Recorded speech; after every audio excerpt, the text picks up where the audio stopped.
Hello students, रचनास creation करची से कलम तक में फिर से आप लोग का स्वागत है। और आई होप कि आप लोग मेरी ये वाली सीरीज़ पूरे एंशिएंट हिस्ट्री की सीरीज़ को फॉलो कर रहे होंगे। डेली एक वीडियो मैं आप लोग के लिए अपलोड कर रही हूँ और ताकि जल्द से जल्द एंशिएंट हिस्ट्री कवर करवा दूँ।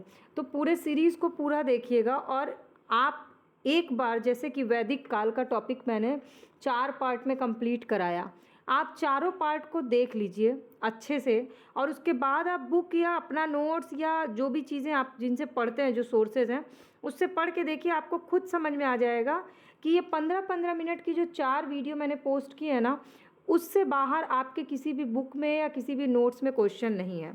तो बजाय ये कि आप उतना लंबा नोट्स और सारी चीज़ें पढ़िए, आप 15-15 मिनट की रोज़ वीडियो देखिएगा तो आपके सारे पूरा कोर्स जो है ना वो कंप्लीट हो जाएगा। और कोई भी चीज़ ना विजुअलाइज मतलब देखने के बाद ज़्यादा अच्छी याद होती है। तो अगर आप ये वीडियो के थ्रू देखिएगा तो आपको चीज़ें बहुत अच्छे से याद हो जाएंगी। और जो मैं कोडिंग बताती हूँ वो कोडिंग आप अपने डायरी में नोट करते जाइए और कोडिंग के साथ याद करिए, तो कोई भी टॉपिक में क्वेश्चंस आपके गलत नहीं होंगे। तो प्लीज़ मेरी वीडियोस के सीरीज़ से जुड़े रहिए। और आप लोग लाइक और कमेंट करना भूल जाते हैं, तो प्लीज़ मेरे अप्रिशिएशन के लिए एक लाइक बटन और कमेंट ज़रूर किया करिए। चलिए शुरू करते हैं। तो सबसे पहले 25 क्वेश्चन हमने पार्ट 1 में देख लिया, बाकी के क्वेश्चन इसमें आज देखेंगे। तो हर क्वेश्चन से रिलेटेड फॉरवर्ड लिंक और बैकवर्ड लिंक भी मैं आपको बताती हूँ। तो ये दोनों इंपॉर्टेंट है। बैकवर्ड लिंक जो क्वेश्चंस पूछे जा चुके हैं, और फॉरवर्ड लिंक क्या उस टॉपिक से रिलेटेड और क्वेश्चन बन सकते हैं। तो 25 क्वेश्चन तक का पिछला सीरीज़ है, ये 26 है। ग्रीस सूत्र में कितने तरह के विवाह का उल्लेख है? तो ग्रीस सूत्र में टोटल 8 तरह के विवाह का उल्लेख है। ये स्ट्रेट फॉरवर्ड एक फैक्ट है जो आपको याद करना है, लेकिन इसमें आगे का लिंक है कि ये 8 विवाह का नाम क्या है। तो 8 विवाह का नाम है ब्रह्म विवाह, दैव विवाह, प्रजापत्य विवाह, गंधर्व विवाह, असुर विवाह, राक्षस विवाह और पैशाच विवाह। क्योंकि मेंस में जब आप आंसर राइटिंग करिएगा तो भी आपको इस 8 विवाह में से 4 भी अगर याद रहते हैं तो आप उस आंसर में अगर इस 4 विवाह का नाम लिखिएगा तो आपका जो है मार्क्स स्कोरिंग बहुत अच्छी होगी। तो वैसे भी और प्री के लिए भी ये सारे विवाह का नाम इम्पॉर्टेंट है। ब्रह्म, देव, आर्य, प्रजापत्र, गंधर्व, असुर, राक्षस और पैशाच विवाह। अब 27 क्वेश्चन, त्रिवर्ग क्या है? इसे क्वेश्चन आया हुआ है इसलिए आपके लिए इंपॉर्टेंट है। त्रिवर्ग डायरेक्ट नहीं, इनडायरेक्टली क्वेश्चन पूछा गया है त्रिवर्ग से। तो त्रिवर्ग बेसिकली क्या है, किसको कहा जाता है त्रिवर्ग? धर्म, अर्थ और काम, ये 3 चीज़ों को मिला के बनता है त्रिवर्ग। वैसे पुरुषार्थ की संख्या 4 है, जिसमें एक मोक्ष भी आता है। ये पुरुषार्थ हैं, ये चारों मिला करके पुरुषार्थ बनते हैं, लेकिन अगर मोक्ष हटा दिया जाए तो इन तीनों को मिला के बन जाता है त्रिवर्ग। तो अगर ऑप्शन पूछता है कि त्रिवर्ग में से इसमें से क्या नहीं आते हैं, तो आपको याद होना चाहिए कि मोक्ष जो है वो त्रिवर्ग में नहीं आता है। ओके। 28 नंबर क्वेश्चन, 4 आश्रम का उल्लेख कहाँ पर मिलता है? तो 4 आश्रम का सबसे पहला उल्लेख जो है वो जाबालोपनिषद में मिलता है। ये स्ट्रेट फॉरवर्ड क्वेश्चन है, प्री में जो पूछा जा चुका है। अब इससे फॉरवर्ड लिंक का क्वेश्चन है कि आश्रम का ही उल्लेख सबसे पहले कहाँ मिलता है, जिसमें कि 3 आश्रम का उल्लेख दिया गया है, वो कहाँ पर है सोर्सेज? तो उसका आंसर है छांदोग्य उपनिषद। मतलब अगर 4 आश्रम स्टेट पूछता है तो उसका तो आंसर जाबालोपनिषद होगा।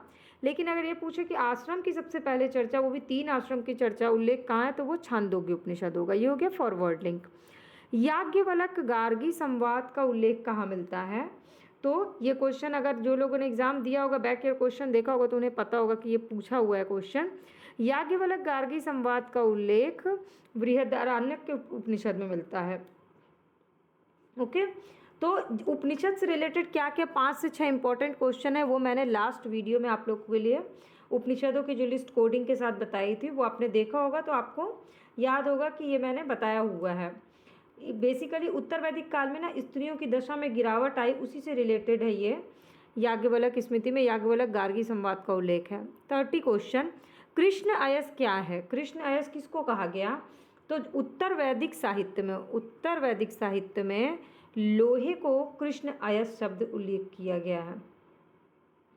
तो ये हो गए आपके 30 क्वेश्चन। अब आगे देख लेते हैं। इसका मैंने फॉरवर्ड और बैकवर्ड लिंक भी बता दिया, तो सुनने से आपको चीज़ें ज़्यादा अच्छी याद हो जाएंगी।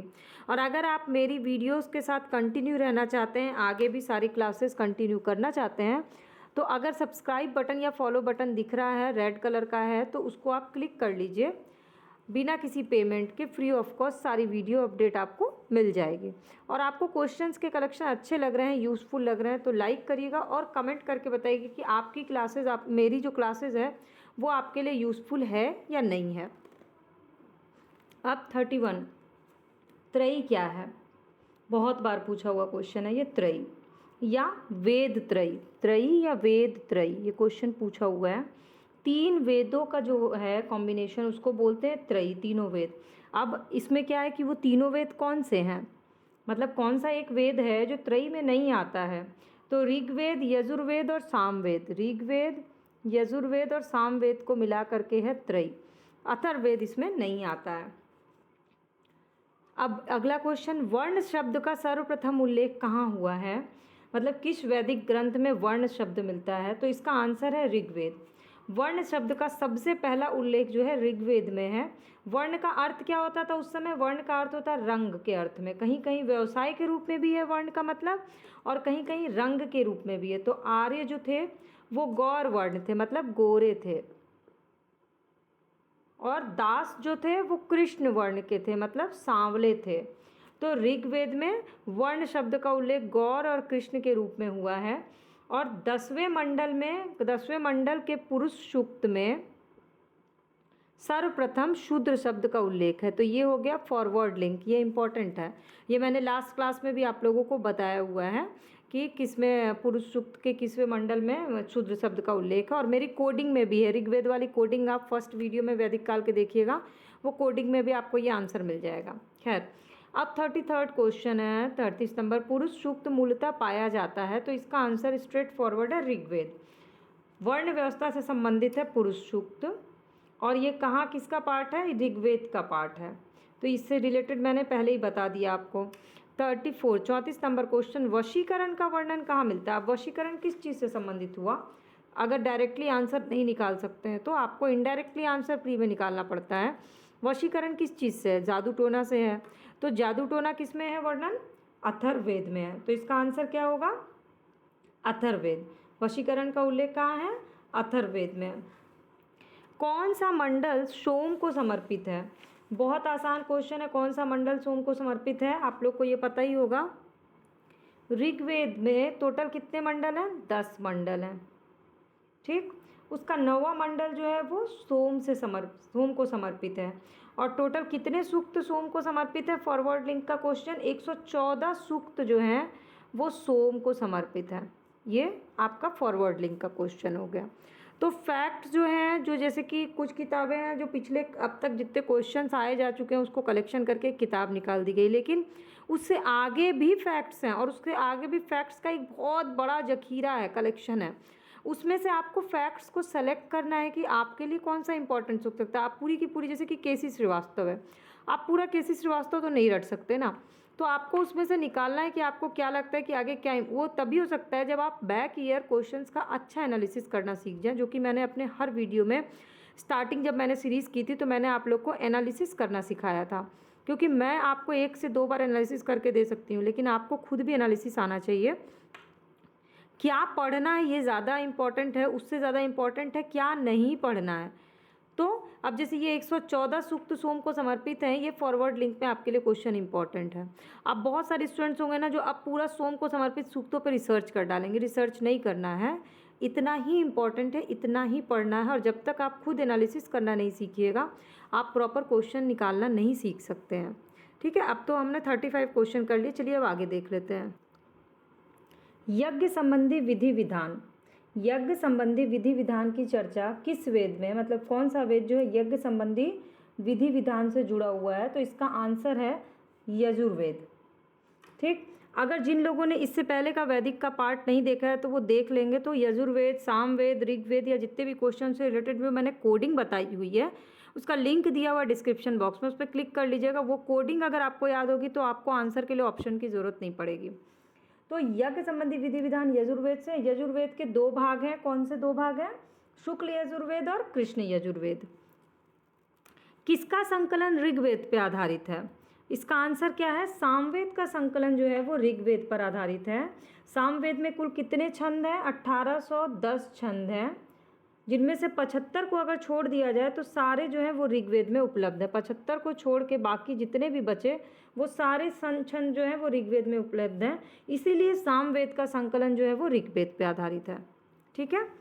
अब 38 नंबर क्वेश्चन, लौह धातु के प्राचीनतम प्रमाण कहाँ से मिले हैं? अतरंजी खेड़ा, अहिच्छत, अतरंजी खेड़ा, आलमगीरपुर, मथुरा, रोपड़, सावस्ती, काम्पिल्य, ये सब खुदाई जो हुई है यहाँ पर, ये लौह युगीन संस्कृति से के अवशेष मिले हैं।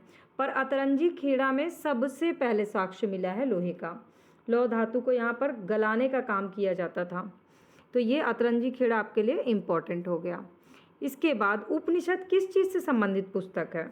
मान लीजिए आपको ऑप्शन दिया जाए धर्म से संबंधित, सामाजिक व्यवस्था से संबंधित, दर्शन से संबंधित, विधि से संबंधित, तो इसका आंसर होगा दर्शन से संबंधित उपनिषद। उपनिषद। इसके बाद अगला क्वेश्चन है, मोक्ष की चर्चा सबसे पहले कहाँ मिलती है? तो इसका आंसर होगा उपनिषद से ही मोक्ष की चर्चा सबसे पहले मिलती है। वेद में मोक्ष शब्द का प्रयोग कहीं हुआ ही नहीं है, इसलिए गलती से भी आप लोग वेद को आंसर मत लगाइएगा कि वैदिक काल से पूछा गया तो वेद ही आंसर होंगे। उपनिषद में पहली बार मिलता है। अब आगे का क्वेश्चन क्या है कि उपनिषद कौन सा है जिसमें मोक्ष की चर्चा मिलती है? तो इसका आंसर है श्वेताश्वर। ये हो गया फॉरवर्ड लिंक का क्वेश्चन। श्वेताश्वर उपनिषद में मोक्ष की चर्चा मिलती है। आपको ये क्वेश्चंस इंपॉर्टेंट लग रहे हैं तो इसको याद कर लीजिएगा प्लीज़। और आप लोग अगर किसी भी तरह के एग्ज़ाम की तैयारी करें, क्योंकि आपके एग्ज़ाम के लिए ये बहुत इंपॉर्टेंट क्वेश्चंस है। और जब एग्ज़ाम में क्वेश्चंस आएंगे ना और आपको कोडिंग याद आएगी और ये क्वेश्चंस याद रहेंगे तो आपको बहुत अच्छा फील होगा कि आपने गलती नहीं की एग्ज़ाम में। ये 15 मिनट की वीडियो आपके लिए बहुत यूज़फुल हो सकती है। 41 क्वेश्चन, नचिकेता यम संवाद किस उपनिषद से प्राप्त है? तो इसका आंसर है कठोपनिषद। कठोपनिषद में यम और नचिकेता के संवाद का उल्लेख किया गया है, जिसमें कि आचार्य यम जो हैं वो नचिकेता को उपदेश दे रहे हैं, ना इस आत्मा का कभी जन्म होता है ना ही इसकी कभी मृत्यु होती है। हो सकता है क्वेश्चन को थोड़ा पलट के दे दे और ये पूछ दे, ना इस आत्मा का जन्म होता है ना ही इसकी कभी मृत्यु होती है, ये लाइन जो है ये किस उपनिषद में इसकी चर्चा की गई है? तो उसका आंसर भी वही हो गया। फॉरवर्ड लिंक का क्वेश्चन मैं आपको बता रही हूँ, कठोपनिषद। इसका भी आंसर कठोपनिषद में था। यह अजन्मा, नित्य और शाश्वत है। कठोपनिषद किसका उपनिषद है? अगला क्वेश्चन, कठोपनिषद है कृष्ण यजुर्वेद का। कृष्ण और शुक्ल मैंने दो बताया ना, यजुर्वेद के दो पार्ट, तो कृष्ण यजुर्वेद से संबंधित है कठोपनिषद। तो नचिकेता यम संवाद से रिलेटेड फॉरवर्ड लिंक के मैंने आपको दो क्वेश्चन बता दिए। अब 42 क्वेश्चन, राजा अश्वपति शासक थे। राजा अश्वपति जो है वो कहाँ उसके शासक थे? ये केकई के। केकई एक जगह है। ये उपनिषद काल के राजा थे, राजा अश्वपति। तो उपनिषद में वर्णित राजा में कौन कौन है? विदेह के राजा जनक, पांचाल के राजा प्रवाल जाबाली, केकई के राजा अश्वपति और काशी के राजा अजातशत्रु। में भी ये मैचिंग करने के लिए भी आ जाए। विदेह के राजा जनक, पंचाल के राजा प्रवाह जबाली और काशी के राजा अजातशत्रु और केकई के राजा अश्वपति। ये मैचिंग में आ सकता है। फॉरवर्ड लिंक का क्वेश्चन। 43 क्वेश्चन, वैदिक साहित्य का सही क्रम बताना। सिंपल है, उसको आपको याद कर लीजिए। सबसे पहले संहिता आता है, फिर ब्राह्मण ग्रंथ, फिर आरण्यक, फिर उपनिषद। संहिता, ब्राह्मण ग्रंथ, आरण्यक, उपनिषद। फिर सर्वाधिक वर्णित नदी। ऋग्वेद में सबसे ज़्यादा किस एक नदी का वर्णन किया गया है? तो उसका आंसर है सिंधु नदी। सिंधु नदी का सबसे ज़्यादा महत्व था। पवित्र नदी जो है वो सरस्वती मानी गई, ओके, लेकिन सबसे ज़्यादा महत्व था सिंधु नदी का, इसीलिए इसका उल्लेख ऋग्वेद में सबसे ज़्यादा बार हुआ है। और सिंधु नदी के आर्थिक महत्व के कारण सिंधु नदी को क्या कहा जाता था? हिरण्य। ये हो गया। इससे लिंक्ड एक और क्वेश्चन, अफगानिस्तान से संबंधित नदी कौन सी थी? कुबा और क्रमु। ऋग्वेद में इन नदियों का उल्लेख अफगानिस्तान के साथ आर्यों के संबंध से जुड़ा हुआ है, तो कुबा और क्रमु है। कुबा यानी कि काबुल, क्रमु कुर्रम नदी। गोमती को बोलते हैं गोमत और सुवातु को बोलते हैं स्वात नदियाँ। अफगानिस्तान में बहती हैं और इन नदियों के उल्लेख से स्पष्ट होता है कि आर्यों का संबंध अफगानिस्तान से था। तो 4 नदी कौन सी है? 2 ही का ऑप्शन मैंने बताया, तो 2 और है, सुवालू, गोमती। ये हो गया 45 क्वेश्चन आपके लिए। अब लास्ट के 5 क्वेश्चन हैं और प्लीज़ आप लोग मुझे कमेंट करके बताइएगा। मुझे आप लोग के कमेंट्स का बहुत वेट रहता है कि आप लोग को मेरे जो ये कलेक्ट करके मैंने इसमें सेलेक्ट करके आप लोगों के लिए क्वेश्चंस की वीडियो अपलोड की, उसका रिव्यू जानने का मेन मेरे लिए आप ही लोग हैं जो आप लोग बता सकते हैं। तो भी उसी अकॉर्डिंग मैं फिर आगे भी अपनी वीडियोज़ में और अपडेट कर सकती हूँ और मेहनत कर सकती हूँ आप लोग के लिए वीडियो पोस्ट करने में, कि आप लोग का टाइम वेस्ट ना और कम समय में ज़्यादा चीज़ें आपको मैं बता सकूं। तो प्लीज़ मेरे ना आप लोग अपने रिव्यूज़ ज़रूर दिया करिए कमेंट करके। तो लास्ट के 5 क्वेश्चन है ऋग्वेद से संबंधित, वैदिक काल से संबंधित। ऋत का अर्थ क्या है? ये वेरी वेरी इंपॉर्टेंट क्वेश्चन है। ऋत का अर्थ है, मान लीजिए आपको ऑप्शन देता है कृत्रिम नियम, सामाजिक नियम, मानवीय नियम, प्राकृतिक नियम। इसका आंसर है प्राकृतिक नियम। ऋग्वेद में हमें धर्म के अलावा एक दूसरा शब्द भी मिलता है, वो है ऋत। तो सभी देवता का संबंध ऋत से जोड़ा गया है ऋग्वेद में। ऋत शब्द का वर्णन बार बार है। तो ऋत बेसिकली ऋत जो है वो प्रकृति के नियम से संबंधित है, प्राकृतिक नियम। वैदिक देवता के पुरोहित, वैदिक देवता में ने किसे उनका पुरोहित माना जाता है? तो बृहस्पति को माना जाता है। बृहस्पति जी को वैदिक देवताओं का पुरोहित माना जाता है। ये सारे क्वेश्चन लेटेस्ट हैं, इधर के कुछ सालों में पूछे गए क्वेश्चंस हैं ये। वेद मंत्रों की महिला रचनाकारों के नाम, तो सबसे इम्पॉर्टेंट तो आपके लिए लोपामुद्रा है, पर आपको बाकी रचनाकारों के नाम भी पता होने चाहिए। अपाला, घोषा, विश्ववारा। लोपामुद्रा कौन थी? लोपामुद्रा अगस्त्य ऋषि की पत्नी थी। और ये अपाला, घोषा और विश्ववारा भी याद कर लीजिएगा आप लोग।